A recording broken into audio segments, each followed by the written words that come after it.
प्रिय विद्यार्थियों, आज हम डॉक्टर भीमराव अंबेडकर के राजनीतिक विचारों के बारे में चर्चा कर रहे हैं। जैसे कि आपको विदित है, डॉक्टर अंबेडकर ने सामाजिक विचारों में वर्ण व्यवस्था, जाति प्रथा, इसका विरोध किया था। अंबेडकर मुख्यतः सामाजिक न्याय के योद्धा थे। उन्होंने राज्य के जुड़े हुए सैद्धांतिक प्रश्नों पर व्यवस्थित दृष्टि से विचार नहीं किया, अपितु तथापि वे एक उदारवादी राजनेता थे। उन्होंने राज्य के प्रयोजन, कार्यक्षेत्र, शासन के स्वरूप, शासकीय शक्ति की मर्यादाओं तथा व्यक्तियों के अधिकारों के विषय में स्पष्ट व सटीक दृष्टिकोण का प्रतिपादन किया।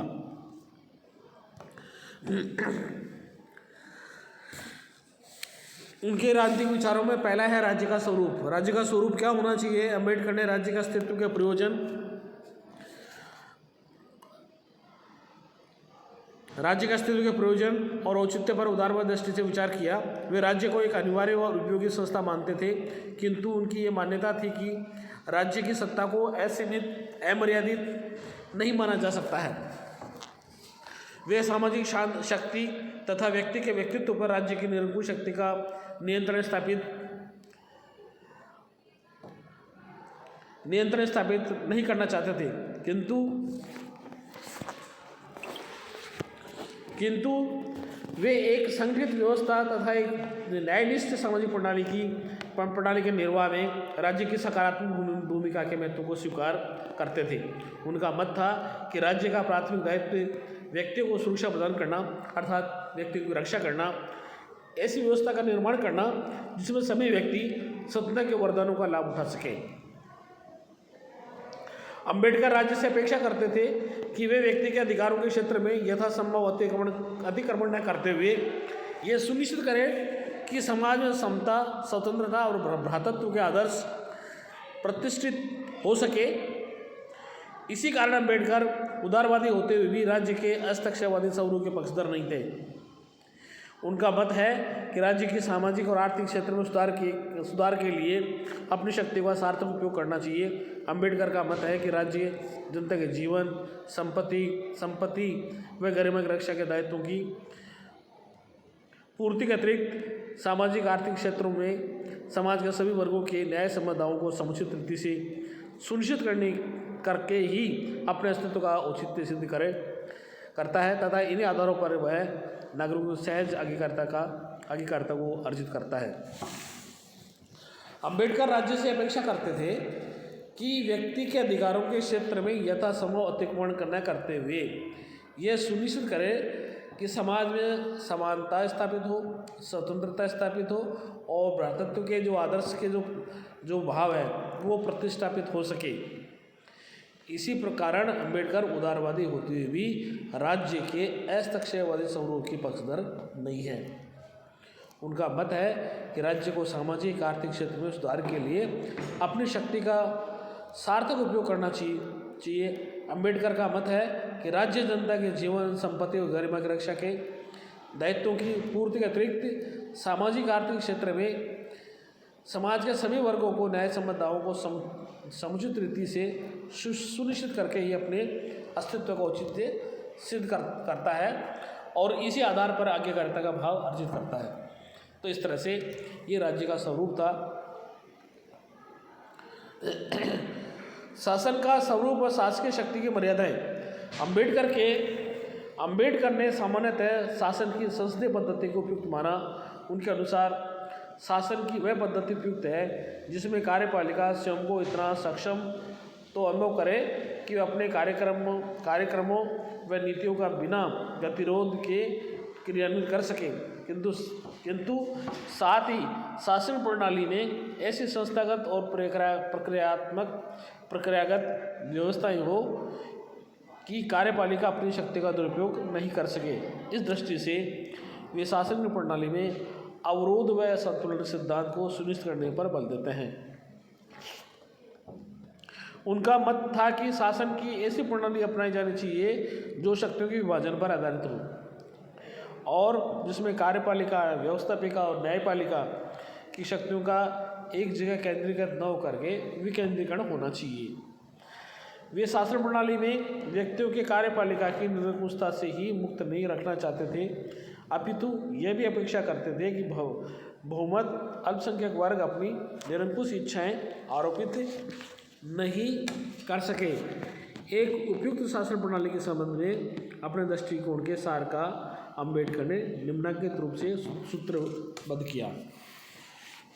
उनका मानना था, पहला, बहुमत को सरकार बनाने का अवसर हो, किंतु यह सुनिश्चित किया जाए कि शासकीय कार्यों में अल्पसंख्यकों मत व मंतव्यों की उपेक्षा न की जाए।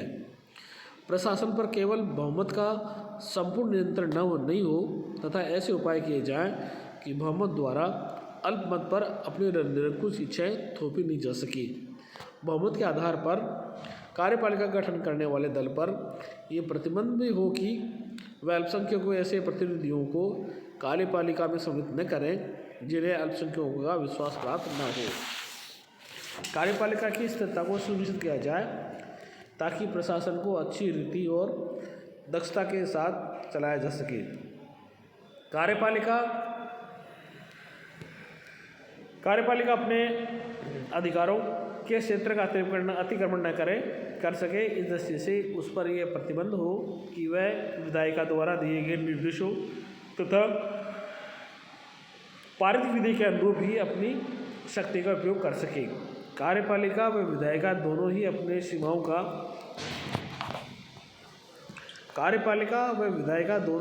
सीमाओं के अतिक्रमण न कर सके, इस दृष्टि से न्यायपालिका को कार्यपालिका के विधायिका के नियंत्रण में मुक्त रखा जाए तथा उसे कार्यपालिका तथा विधायिका द्वारा किए गए कर्तव्यों की समीक्षा का अधिकार प्राप्त हो। दूसरा महत्वपूर्ण जो पॉइंट है वो है लोकतंत्र। अम्बेडकर लोकतंत्र में आस्था थी और उन्होंने संविधान का निर्माण किया। अम्बेडकर ने लोकतंत्र की पश्चिमी विद्वानों द्वारा की गई परिभाषा को अपूर्ण माना और अस्पष्ट बताया। उनका मत था कि पश्चिमी विद्वानों ने लोकतंत्र को प्राय शासन की ऐसी पद्धति के रूप में परिभाषित किया है जिसमें शासन की शक्ति व व्यवहारिक रूप से जनता के चुने प्रतिनिधियों के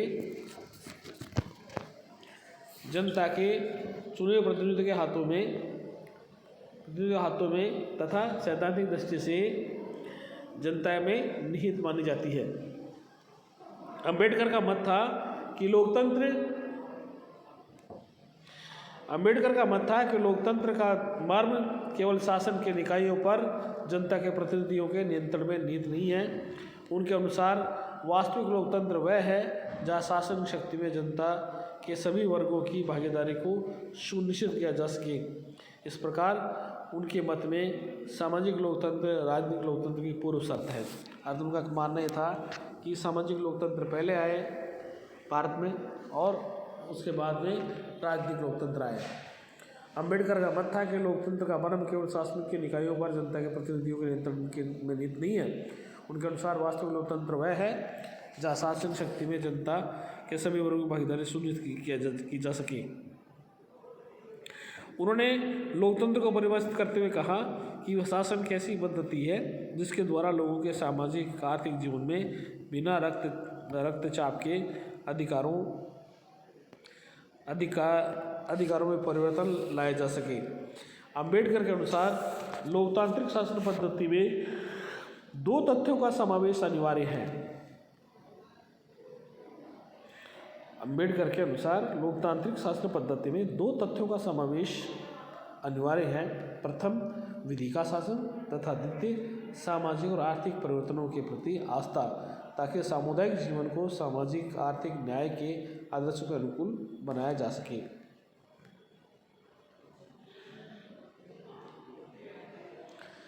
शासन की पद्धति के रूप में अम्बेडकर संसदीय प्रजातंत्र के महान प्रशंसक थे। उनका मत था कि संसदीय प्रजातंत्र में कार्यपालिका को जनता के प्रति निरंतर संवेदनशील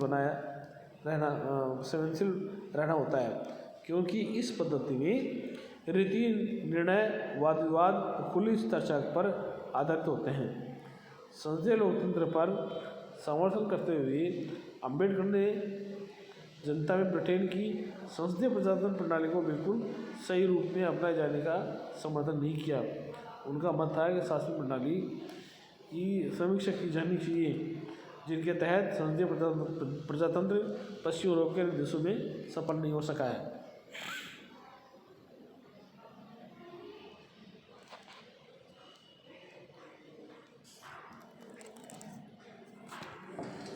संसदीय प्रजातंत्र पर अम्बेडकर की प्रथम आपत्ति यह है कि उसमें विधि के समक्ष समानता एवं कानूनी रूढ़ कानूनी सिद्धांत समझकर अपना लिया गया है तथा समाज में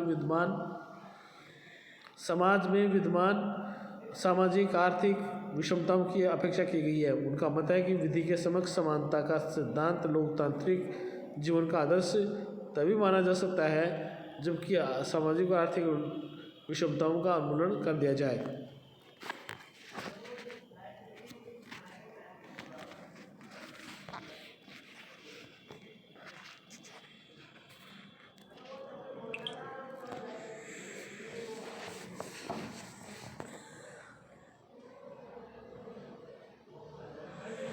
संसदीय प्रजातंत्र के संबंध में अम्बेडकर की द्वितीय आपत्ति है कि इसमें निर्णयों के अत्यधिक विलंब होता है तथा भारत जैसे देश जहां सामाजिक आर्थिक परिवर्तनों के लिए तीव्र गति की आवश्यकता है, यह प्रणाली तभी उपयुक्त हो सकती है जबकि सामाजिक आर्थिक परिवर्तनों की आवश्यकता तथा उन्हें लागू करने की रणनीति के विषय में एक आम सहमति का वातावरण बन जाए ताकि इन प्रयासों को बिना गतिरोध के लागू किया जा सके।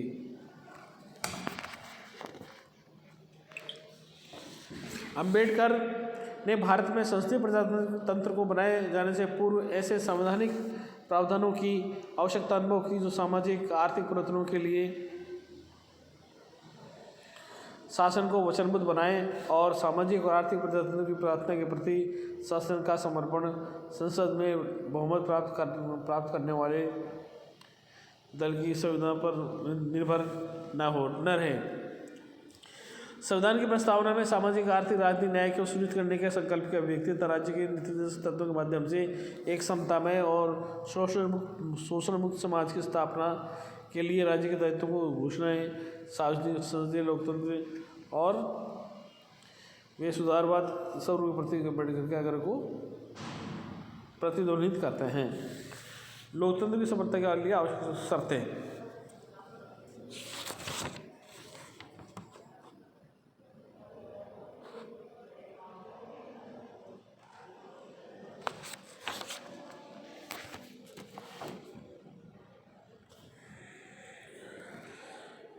अम्बेडकर भारत के लिए लोकतांत्रिक पद्धति को सर्वश्रेष्ठ मानते थे, किंतु इस बात से अत्यंत क्षुब्ध थे कि भारत में विद्यमान परिस्थितियां सामाजिक लोकतंत्र के लिए उपयुक्त नहीं है। उनका मत है कि भारतीय सामाजिक प्रणाली में परंपरागत रूप से सामाजिक असमानता, शोषण और न्याय को प्रेशर दिया जाता रहा है। उन्होंने भारतीय सामाजिक व्यवस्था में विद्यमान इस तथ्य को लोकतांत्रिक शासन में मार्ग में बड़ी बाधा बताया। इनमें समुदाय के दो बड़े वर्गों अर्थात दलितों व हिंसा को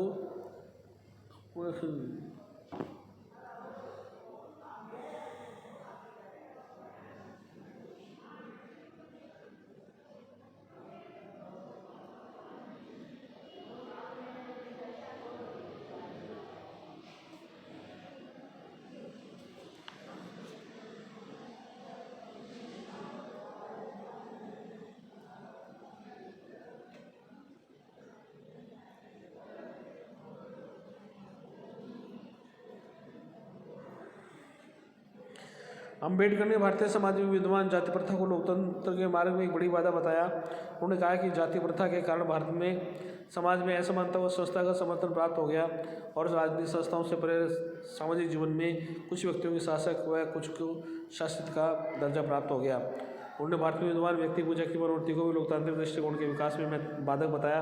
उन्होंने कहा कि दुर्भाग्यवश भारत में भारतीय लोग ऐसे हैं जिनमें चातुर्य की अपेक्षा है। कृपया चातुर्य की अवस्था अधिक है। यदि कोई ऐसा कार्य कर ले जो साधारण से भिन्न हो अथवा कोई ऐसा अजूबा कर ले जिसके कारण अन्य देशों में उसे पागल कहा जा सकता हो, उसे उस देश में महात्मा गांधी, महात्मा योगी का दर्जा दे दिया जाता है। लोग उसका ऐसे अनुसरण करने लगते हैं जैसे भेड़ चरवाहे का, ऐसे अनुसरण करने लग जाते हैं जैसे भेड़ चरवाहे का। मेरा निश्चित मत है कि जब तक ये प्रवृत्ति बनी रहती है तब तक देश में राजनीतिक विकास का कोई लाभ नहीं है। अंबेडकर भारतीय समाज में विद्यमान जाति प्रथा को लोकतंत्र के बारे में बड़ी बाधा मानते हैं। उन्होंने कहा कि जाति प्रथा के कारण समाज में असमानता को श्रद्धा का समर्थन प्राप्त हो गया है। राजनीतिक संस्थाओं से परे सामाजिक जीवन में कुछ व्यक्तियों को शासक व कुछ को शासित दर्जा प्राप्त हो गया है। अंबेडकर मत है कि स्वराज्य भारत में संसदीय प्रजातंत्र की सफलता के लिए सामाजिक व्यवस्था में उपयुक्त दोषों का निराकरण किया जाना आवश्यक है।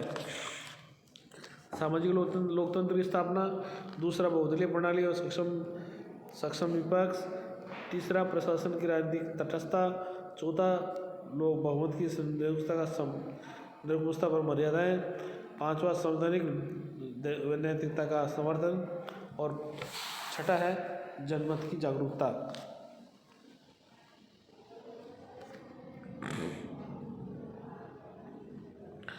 अंबेडकर में लोकतंत्र के सफल कार्यकरण के लिए जो पूर्व शर्तें बताई उसमें पहला है सामाजिक लोकतंत्र की स्थापना हो। अंबेडकर ने भारत में राजनीतिक लोकतंत्र की स्थापना के लिए सामाजिक लोकतंत्र की स्थापना को पूर्व शर्त माना। सामाजिक लोकतंत्र को इसके लिए उन्होंने जाति प्रथा और अस्पृश्यता के उन्मूलन का आग्रह माना। उन्होंने कहा कि सफल लोकतंत्र के कार्य करने के लिए आवश्यक होता है कि समाज में गंभीर समस्या न हो।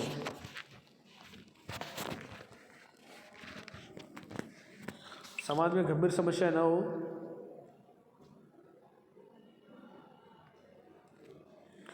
और उनका मानना ये था कि सफल लोकतंत्र के लिए कल्याण के लिए आवश्यक है कि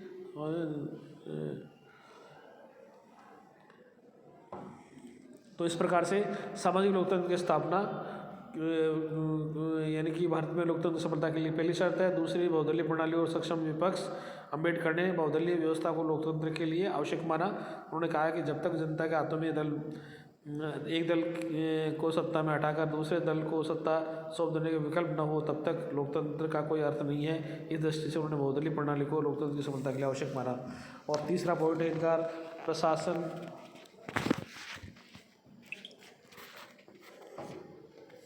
प्रशासन की राजनीतिक तटस्थता। अंबेडकर निश्चित मत था कि सरकार के परिवर्तन के साथ ही प्रशासन में परिवर्तन स्वस्थ लोकतंत्र के लिए घातक है। उनका मत था कि प्रशासन तंत्र में कोई स्थायी मत की नियुक्ति की जानी चाहिए। प्रशासन में निष्पक्ष बनाए रखने के लिए प्रशासन को आर्थिक कर्म का अनुचित संरक्षण प्राप्त